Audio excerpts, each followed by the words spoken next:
தேவியான சரஸ்வதியாக அலங்காரம் சின்னாளப்பட்டியில் பெருமாள் இருக்கார். அவருக்கு ஆச்சரியமான ஒரு அற்புதமான சாரதா தேவியாக அலங்காரத்தில் சேவை சாதிக்கிறார்.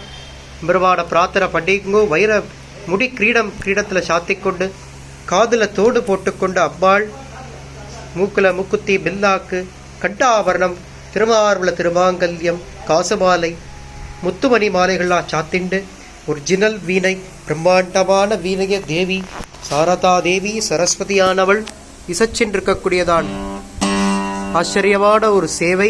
அம்பாளை பிரார்த்திப்போம். சகல ஞானம் கலை வித்தை பக்தி பொருள் அருளோடு பொருள் கிடைத்தால் அது நிலைத்திருக்கும். தெய்வத்தினுடைய அனுகிரகம் இல்லாத ஒரு காரியம் நடந்ததேயானால் அது நிலைச்சிருக்காது. பரமனுடைய பரமானுகிரகம் இருந்தால் தான் அது பூர்ணம் சொல்லக்கூடியதான முழுமையும் சொல்லக்கூடியதான ஒரு நிலையை பெறும். எம்பெருமான பிரார்த்திப்போம். ஜெய் ஸ்ரீராம். ராதே கிருஷ்ணா.